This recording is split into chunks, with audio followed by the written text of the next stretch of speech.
नाज़रीन आदाब, 16 दिसंबर 2024 मुताबिक 13 जमाद उस्सानी के अवधनामा वॉइस एडिशन में आपका खैर मकदम है। आप समाअत फरमाने जा रहे हैं अवधनामा में शाये अहम खबरों के खास हिस्से। पीर से शुरू होने वाले उत्तर प्रदेश असेंबली के सरमाई इजलास में हंगामे के आसार हैं। संभल वाक़े के हवाले से अपोजिशन जमात समाजवादी पार्टी के अलावा कांग्रेस के जरिए हुकूमत को घेरने के इम्कानात हैं। वहीं बदउनवानी, तिब्बी सहूलियात और किसानों के मसाइल के हवाले से अपोजिशन की मंशा हुकूमत पर हमला करने की होगी। वज़ीर आला योगी आदित्यनाथ ने सरमाई इजलास से पहले इतवार को सियासी जमातों की लीडरों के साथ ऑल पार्टी मीटिंग की है।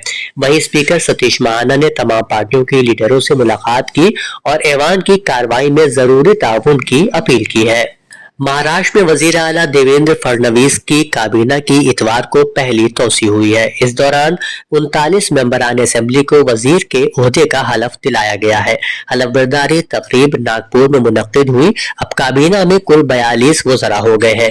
काबीना तोसी में बीजेपी को 19 वजारती ओहदे मिले हैं, जबकि एकनाथ शिंदे की क़यादत वाली शिवसेना को 11 और अजीत पवार की क़यादत वाली एनसीपी को 9 वजारती ओहदे मिले हैं। 33 मेंबरान असेंबली ने काबीनी वजीर के तौर पर हलफ लिया, जबकि 6 मेंबरान असेंबली ने वजीर मुमलिकत के तौर पर हलफ लिया है। आम आदमी पार्टी ने इतवार को दिल्ली असेंबली इंतखाबात के लिए 48 उम्मीदवारों की चौथी और आखिरी फहरिस्त जारी की है, जिसमें पार्टी के कौमी कन्वीनर अरविंद केजरीवाल को नई दिल्ली और वजीर आला आतिशी को कालकाजी से उम्मीदवार बनाया गया है। काबिल जिक्र है कि आम आदमी पार्टी की चौथी फहरिस्त में कस्तूरबा नगर के एमएलए मदन लाल का टिकट काटा गया है और आज पार्टी में शामिल होने वाले रमेश पहलवान को टिकट दिया गया है। परभनी में जिला की अदालत ने मुबैना तौर पर पथराव करने वाले 35 साल नौजवान की अदालती तहवील में मौत ने हलचल मचा दी है। इस नौजवान का नाम सोमनाथ सूर्यवंशी है और इसे डॉक्टर ने मुर्दा करार दिया है। दरियासना इस मामले की वजह से परभनी में एक बार फिर माहौल गर्म होने का इम्कान है। वंचित बहुजन अघाड़ी के सरबराह प्रकाश अम्बेडकर और आनंद राज अम्बेडकर ने इस वाक़े पर पुरजोर मजम्मत की है और आला सतही तहकीकात का भी मुतालबा किया है। बता दें कि परभनी शहर में गुज़िश्ता दिनों डॉक्टर बाबा साहब अम्बेडकर के मुजस्समे के पास नज़्म आइन की किताब की बेहुरमती करने के बाद रोनुमा हुए पुरतशद्दुद वाक़यात के बाद पुलिस की जानिब से इसी मामले में गिरफ्तार सोमनाथ सूर्यवंशी नामी नौजवान को अदालती हिरासत में रखा गया था। रिपब्लिकन सेना पार्टी के सदर आनंद राज अम्बेडकर ने नौजवानों की मौत के बाद महाराष्ट्र बंद करने का ऐलान किया है।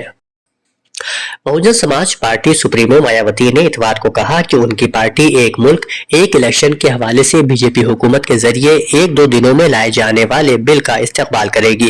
मायावती ने कहा कि बीएसपी गरीब व मजलूमों की पार्टी है और इस पार्टी की तंजीम और इलेक्शन वगैरह भी उन्हीं के जरिए चलाए और लड़े जाते हैं। वहीं बीजेपी के साबिक रुकन पार्लियामेंट ब्रिजभूषण शरण सिंह ने वन नेशन वन इलेक्शन के हवाले से बयान दिया है। उन्होंने कहा कि बार बार होने वाले इंतखाबात मुल्क की तरक्की में रुकावट है। आजादी के बाद से मुल्क में बैक वक्त इंतखाबात होते रहे हैं, लेकिन बाद में इस निजाम को हटा दिया गया। कांग्रेस ने आर्टिकल 356 का सबसे ज्यादा गलत इस्तेमाल किया और मुंतखब हुकूमतों को गिराया। वजीर आजम नरेंद्र मोदी और मरकजी हुकूमत मुल्क के मफाद में फैसला लिया है। वज़ीर आला योगी आदित्यनाथ ने कहा है कि प्रयागराज महाकुंभ के 45 दिन में 40 करोड़ अकीदतमंद आएंगे, लेकिन तैयारी 100 करोड़ अकीदतमंदों के लिए होगी। उन्होंने कहा कि 29 जनवरी को मौनी अमावस्या पर असल मुहूर्त में प्रयागराज में 6 करोड़ अकीदतमंद स्नान करेंगे, लेकिन तैयारी 10 करोड़ की होगी। 12 किलोमीटर के घाट तैयार किए जा रहे हैं। 10,000 एकड़ रकबे में कुंभ की तौसी की गई है। यहाँ 4 धाम के भी दर्शन कराए जाएंगे। अवधनामा में शायद जहानुमा खबरों के मुताबिक अमेरिका, अरब लीग और तुर्की के आला सिफारतकारों ने हफ्ते के रोज उर्दू में मुलाकात की। इस मीटिंग का मकसद एक हफ्ते कबल बशर अल असद की हुकूमत के खात्मे के बाद शाम में सियासी मुंतकली में मदद की जा सके। हालांकि इस मीटिंग में शाम के किसी नुमाइंदे ने शिरकत नहीं की। अमेरिका, अरब लीग और तुर्की के आला सिफारतकारों ने हफ्ते के रोज उर्दू में मुलाकात की। मीटिंग में अमरीकी वजीर खारजा टोनी ब्लिंकन ने कहा कि अमरीकी हुक्काम اسد کی حکومت کا تختہ الٹنے کی قیادت کرنے والے شامی باغی گروپ کے ساتھ براہ راست رابطے میں ہے۔ حالانکہ یہ گروپ یعنی HTS امریکہ اور دیگر کی جانب سے غیر ملکی دہشت گرد تنظیم کے لیبل کا سامنا کر رہا ہے۔ شام کے مستقبل کے بارے میں وزارتی اجلاس کے بعد ایک مشترکہ بیان میں تمام فریقین سے وہاں دشمنی بند کرنے کا مطالبہ کیا گیا ہے اور مقامی طور پر زیر قیادت عبوری سیاسی عمل کی حمایت کا اظہار کیا گیا ہے۔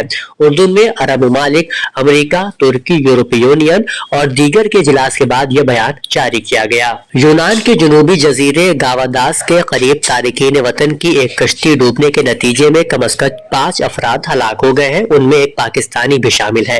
پاکستانی صدر اور وزیر اعظم نے اس ہلاکت پر شدید غم کا اظہار کیا ہے۔ یونانی حکام نے تصدیق کر دی ہے کہ لکڑی کی کشتی میں سوار تارکین وطن کا ایک گروہ غیر قانونی طور پر یونان آنے کی کوشش میں تھا، لیکن کشتی کو پیش آنے والے حادثے کے نتیجے میں ایک پاکستانی سمیت 5 افراد مارے گئے ہیں۔ حکام نے بتایا ہے کہ اس حادثے کے بعد فوری امدادی کارروائی کی گئی، جس کی بدولت 39 پاکستانیوں کو ریسکیو بھی کر لیا گیا ہے۔ بتایا گیا ہے کہ متعدد افراد ابھی تک لاپتہ ہیں، جن کی تلاش کا کام جاری ہے۔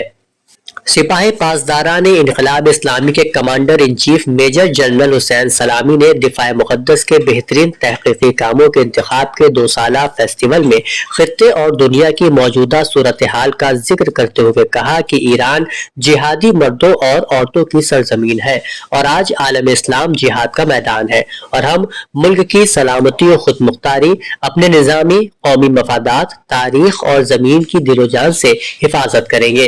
میجر جنرل سلامی نے شام کی صورتحال کے بارے میں کہا کہ آج آپ دیکھ رہے ہیں کہ یہ غیر ملکی طاقتیں جو شام میں آگ بھڑکا رہی ہیں، کس طرح بھوکے بھیڑیوں کی طرح صحرا میں ایک اکیلے ہرن کی جان پر گرے اور اس کے جسم کا ایک ایک ٹکڑا کاٹ رہے ہیں۔ صہیونی جنوبی سرزمین، دوسرا شمالی سرزمین اور تیسرا مشرقی سرزمین کو ہتھیانے کی کوشش میں ہے، جبکہ شامی عوام بھٹک رہے ہیں اور وہ غیر یقینی مستقبل کی صورتحال سے دوچار ہیں۔ بنگلہ دیش کی سابق وزیر اعظم شیخ حسینہ نئی مشکلات میں پھنس گئی ہیں۔ بنگلہ دیش میں محمد یونس کے دور میں بنائے گئے کمیشن نے تحقیقات کے بعد چونکا دینے والی رپورٹ دی ہے۔ اس رپورٹ کے مطابق ملک میں 3500 افراد کی گمشدگی کے معاملے میں شیخ حسینہ کا ہاتھ ہے۔ کمیشن نے سچائی کا انکشاف کے عنوان سے ایک رپورٹ پیش کی ہے۔ اس میں شیخ حسینہ کے ساتھ کئی اعلیٰ عہدیداروں کے ملوث ہونے کا انکشاف ہوا ہے۔